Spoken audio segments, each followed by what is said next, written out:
Olá, eu sou o Leandro, eu sou professor de Ciências do Sistema Municipal de Educação de Barretos. Nessa aula eu falarei sobre a solubilidade da água. Mas o que vem a ser a solubilidade? Bom, quem nunca colocou uma colher ou de açúcar ou de sal num copo d'água, mexeu com a colher e percebeu que depois de um certo tempo simplesmente desaparecia, tanto o sal quanto o açúcar? Bom, esse fenômeno tem a ver com a solubilidade. Ao longo da aula, eu vou detalhar os principais aspectos sobre esse fenômeno. Bom, antes de aprofundarmos no conceito de solubilidade da água, vamos relembrar um conceito muito importante para essa aula, que é o de mistura. Bom, uma mistura ela é formada por duas ou mais substâncias simples. Na figura de cima, nós temos a água e o óleo. A água é uma substância e o óleo outra. Na figura de baixo, nós temos sal e água, também duas substâncias. Nós temos uma diferença que pode ser observada claramente entre a figura de cima e a de baixo. A figura de cima é uma mistura heterogênea, ou seja, possui no mínimo duas fases distintas, diferentes.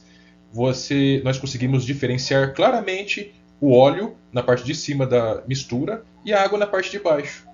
Então, se eu colocasse, por exemplo, nessa mistura areia, seria uma mistura heterogênea com três fases distintas: óleo na parte de cima, água na parte do meio intermediária e areia concentrada na parte de baixo. Agora, a figura de baixo é uma mistura homogênea, onde nós observamos somente uma fase. Apesar de ter acrescentado o sal, ele não pode ser observado porque ele se encontra dissolvido em forma de solução. Bom, agora surgiu uma palavra nova, o termo solução. E o que vem a ser uma solução? A solução é quando nós adicionamos um soluto no solvente.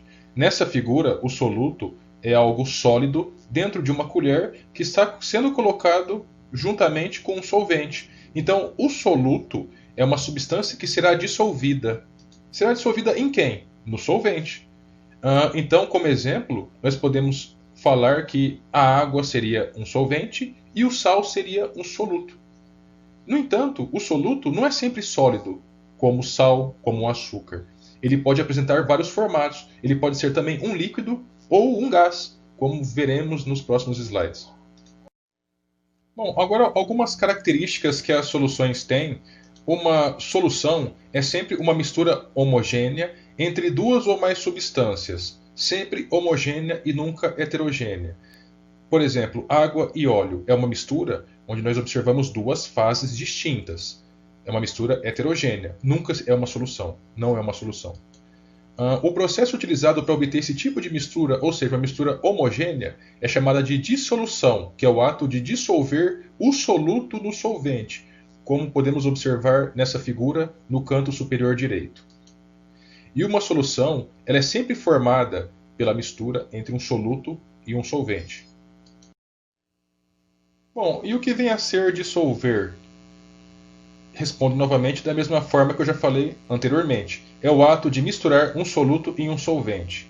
Nessa figura à esquerda, nós temos uma tentativa de esquematizar, de explicar o processo de dissolução em nível molecular, de moléculas. Nessa figura, imaginem que seja um copo d'água. E essas bolinhas cinzas são as moléculas d'água. Imagine que uma pessoa adicione uma colher ou de açúcar ou de sal nesse copo d'água. Em primeiro momento, essas moléculas se concentram na parte de baixo do copo, na parte inferior do recipiente. Se a pessoa chegar com uma colher e agitar e mexer essa mistura entre sal ou açúcar e a água, ela vai se apresentar dessa forma. As moléculas de sal e açúcar sobem e entram na solução. Então, essa terceira figura representa uma solução. As bolinhas pretas representam, nesse caso, moléculas de sal ou de açúcar. Percebam que elas não se encontram agrupadas, reunidas, elas se encontram totalmente espalhadas. E nunca na parte de baixo, sempre aleatoriamente, em vários pontos dentro do copo, dentro do recipiente. E se chega um momento, a pessoa começa a adicionar cada vez mais sal ou açúcar. Chegará um momento que começará a acontecer isso, o acúmulo de sal ou açúcar no fundo do recipiente, no fundo do copo. Nessa quarta e última figura, é o processo de saturação. Saturação é quando a solução, o solvente, não consegue mais solubilizar, dissolver o soluto e começa a se acumular na parte do fundo do recipiente. Então as substâncias, as soluções, elas podem ser de dois tipos: saturadas ou insaturadas. Insaturadas, in significa não saturadas. Insaturadas quer dizer que você ainda pode adicionar mais soluto, que o solvente terá ainda a capacidade de dissolvê-lo. Bom, até então nós já estudamos soluções líquidas, ou seja, soluções formadas por um solvente líquido e um soluto sólido, que termina numa solução líquida. Existem soluções diferentes, como por exemplo as soluções sólidas. Temos dois exemplos nesse slide. Essa uma medalha de bronze. O bronze é uma liga. Liga é uma mistura de metais, uma liga formada por cobre e estanho e algum outro metal numa concentração inferior, mais baixa.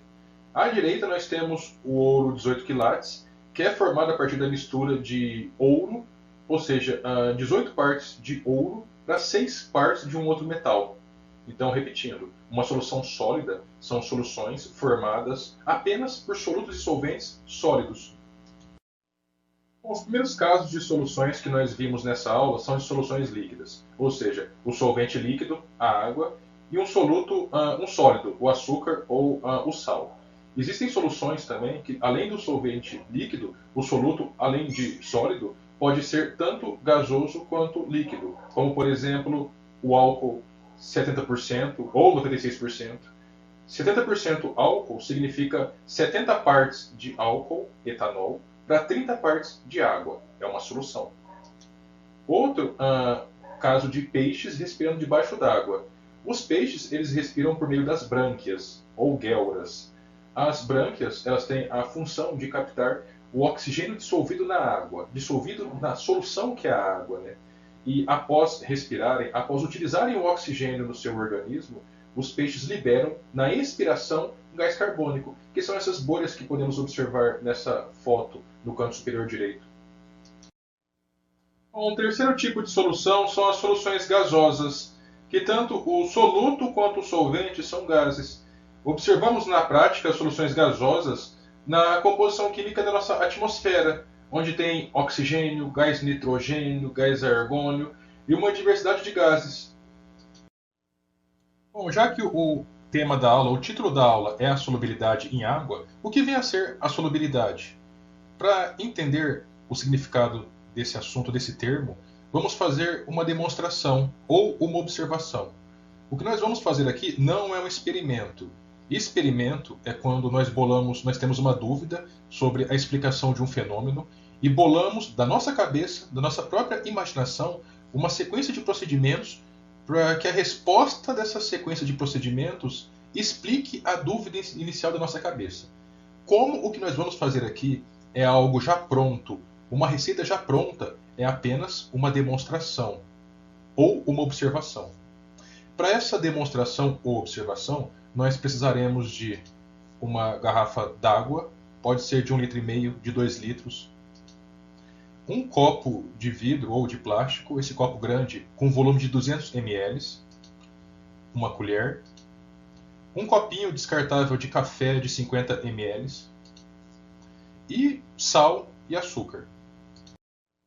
Bom, a primeira etapa dessa demonstração ou observação consiste em colocar aproximadamente 100 ml d'água no copo de plástico ou de vidro. Isso corresponde aproximadamente à metade do copo. Na sequência, com o copinho de café, encha-o com açúcar. Bom, esse copinho de café cheio de açúcar deve ser despejado, derramado dentro desse copo com água. E devem ser misturadas, né, a água e o açúcar com o auxílio de uma colher. Na sequência, um novo copinho cheio de açúcar deve ser adicionado e novamente misturado com o auxílio da colher. Esse procedimento deve ser repetido até chegar no momento onde a solução, a água, se encontra saturada. Ou seja, o solvente não é mais capaz de dissolver o soluto. E como que nós observamos isso? Quando começa a acumular açúcar no fundo do recipiente, no fundo do copo. Isso significa que a solução se encontra saturada. Bom, esse mesmo procedimento deve ser repetido, mas dessa vez, ao invés de utilizarmos o açúcar, utilizaremos o sal. Ou seja, cerca de 100 ml de água deve ser colocado no interior de um copo. Devemos despejar sal no interior de um copinho de 50 ml descartável de café. Bom, devemos misturar o copinho de sal, copinho descartável de café cheio de sal com a água, misturarmos com o auxílio da colher e irmos adicionando sal até percebermos a saturação, ou seja, o ponto a partir do qual o solvente, ou seja, a água, não é mais capaz de dissolver o sal. Bom, agora a seguir eu vou apresentar algumas questões sobre a demonstração que nós fizemos. E a partir dessas questões, essas questões vão orientar a gente ao tipo de informação que nós devemos prestar atenção nesse tipo de demonstração, nesse tipo de observação. Devemos prestar atenção nas seguintes questões. Essas soluções são misturas homogêneas ou heterogêneas? Explique. Explique por que o sal e o açúcar são os solutos e a água é o solvente das soluções que você utilizou nessa atividade. O que é a solubilidade? Compare a solubilidade do sal e do açúcar na água. Bom, vamos agora às respostas do roteiro de estudos da demonstração ou observação. A primeira questão é: as soluções são misturas homogêneas ou heterogêneas? Explique. Bom, como eu antecipei no começo da aula, as soluções são sempre misturas homogêneas, ou seja, apresentam somente uma fase.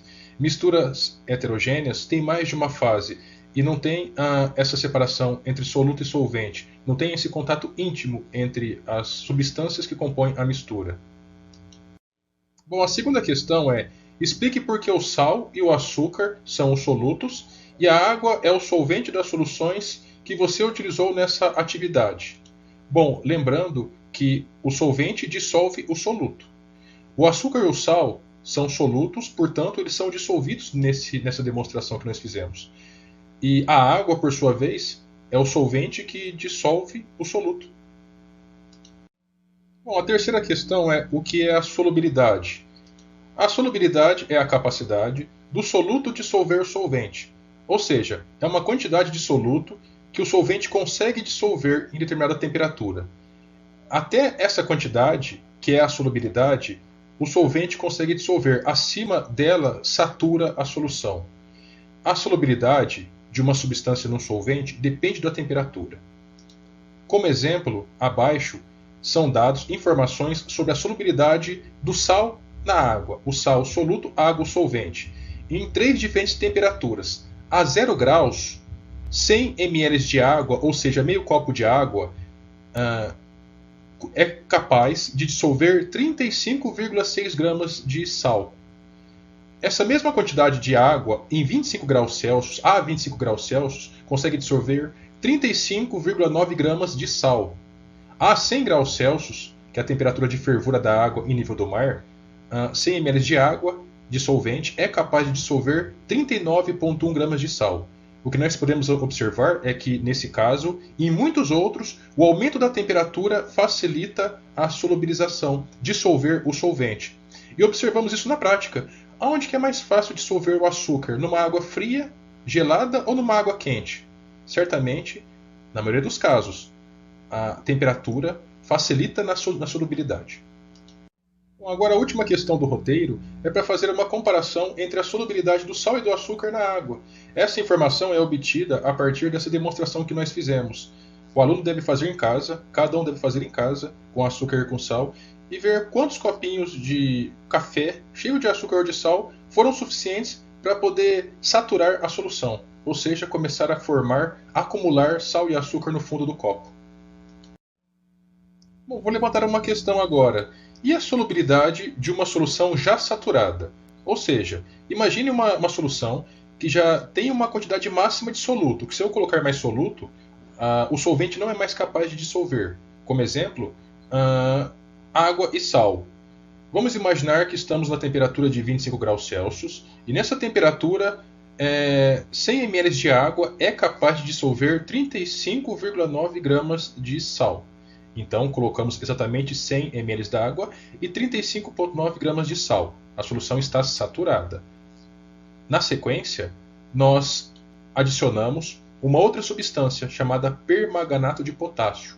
Essa substância, com nome difícil, ela é uma bactericida.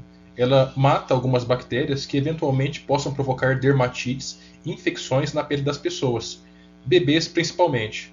E por que o permanganato?